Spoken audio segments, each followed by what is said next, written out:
The salvage station hung in the void like a broken tooth, its hull scarred by micrometeorite impacts and decades of neglect. Tarek Voss worked alone in Bay 7, his welding torch casting dancing shadows across the gutted freighter he was dissecting for parts. The plasma cutter hummed its familiar song, and for a moment the universe felt predictable. Then the emergency airlock screamed. Tarek killed the torch and listened. The station's ancient sensors had picked up something, a ship unregistered, bleeding atmosphere in desperation. He sighed, grabbed his repair kit and headed toward the docking ring. Salvagers didn't last long if they ignored distress signals. The galaxy remembered kindness sometimes.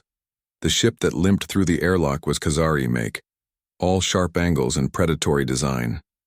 War surplus probably stolen. It settled with a groan of failing hydraulics, and Tarek approached cautiously. The hatch hissed open, releasing a cloud of acrid smoke. She emerged like violence given form. Sarath stood nearly 7 feet tall, her feline musculature rippling beneath midnight black fur, striped with bioluminescent blue. Her eyes, vertical slits of molten amber, locked onto Tarek with the intensity of a missile-acquiring target. Razor claws extended involuntarily from her fingertips, and her tail lashed once, twice, a metronome counting down to murder. "Mechanic," she growled in guttural standard. "Fix ship now." Tarek nodded slowly, meeting her gaze without flinching. "I'll need to assess the damage first." Something flickered in Sarath's eyes. Confusion, perhaps. Prey didn't behave this way. They ran, or they froze, or they begged. They didn't stand calmly with grease-stained hands and speak in measured tones. She had been bred in the warforges of Khazar Prime, genetically sculpted to be the perfect hunter. Her kind had cleansed entire colonies, moving through habitats like whispers of death. Fear was a weapon she wielded as naturally as breathing. Every species in the known galaxy had learned to tremble at the sight of her kind. But this human just walked past her toward the ship, toolbox in hand. "Your primary drive coupling is fractured," Tarek called from inside the vessel. "Coolant lines are ruptured and your nav computer is fried. You're lucky you made it this far."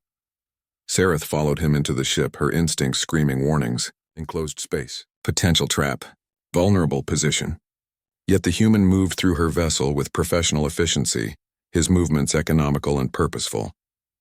He didn't posture, didn't threaten, just worked.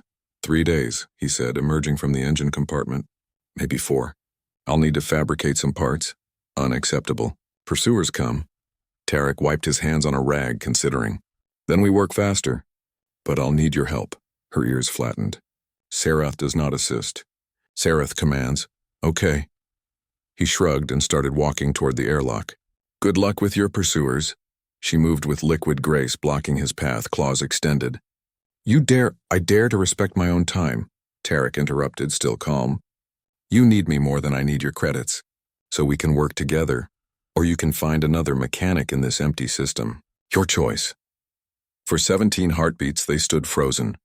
Predator and prey, hunter and hunted. Sarath's tactical implants calculated 12 ways to kill him in under 3 seconds. Her combat pheromones flooded the air, designed to paralyze prey with primal terror. Tarek just waited. Something broke in Sarath's certainty.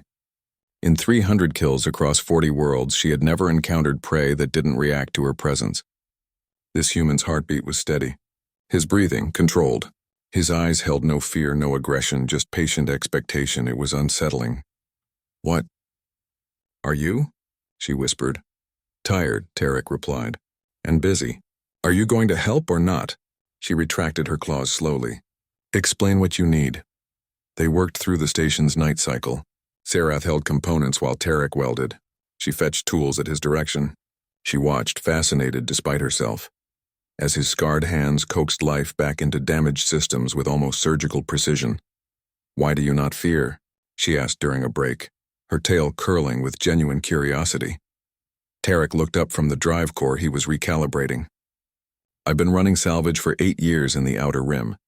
I've survived solar flares, pirate raids, decompression events, and a parasitic infection from Sirius 4 that nearly dissolved my intestines. You're dangerous, sure, but danger is just part of the work. You are prey, Sarath insisted, but her voice lacked conviction. We're all prey to something, Tarek said quietly. Black holes, entropy, time. The real question isn't whether you're prey. It's what you do with the time you have. Sarath's ears twitched. In Khazari philosophy, there were only hunters and hunted, success and failure. Kill or die. This human spoke of something else entirely, something that made her combat conditioning feel suddenly hollow. On the second day, her pursuers arrived. 3 Khazari warships broadcasting execution protocols. Sarath was rogue, they declared. Defective. Refused to massacre a colony that had surrendered. Had questioned orders. Tarek listened to the transmissions while continuing his work. You've got maybe 6 hours. They will kill you too, Sarath said. For helping defective unit. Probably. He didn't look up from the nav computer repair. Hand me the neural interface adapter. She stared at him. You continue working? Knowing this. Job's not finished. His voice was simple, factual.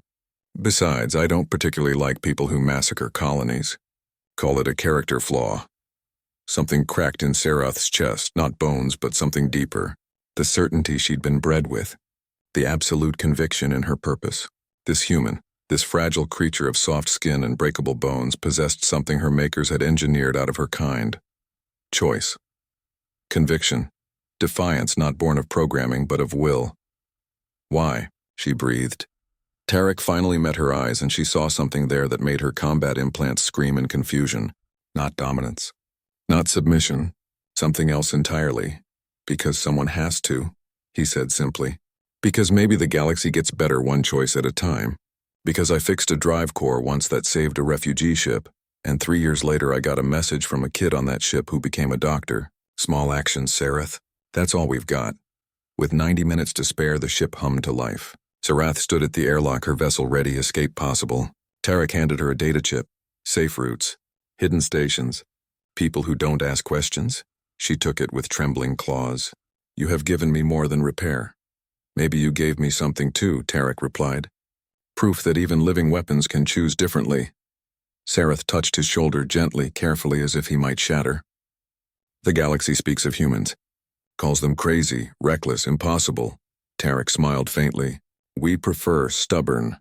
She left before the warships arrived, her ship vanishing into slipstream. Tarek watched her go, then calmly returned to his work. The Khazari vessel scanned the station, found nothing of interest, and departed. In the silence, Tarek welded and thought about small actions, about choices, about a predator who learned fear, not of death, but of meaninglessness. Somewhere in the dark between stars, Sarath flew toward an uncertain future, carrying the memory of calm eyes and steady hands, and the revolutionary idea that strength might be more than what you could destroy. Everything had changed indeed.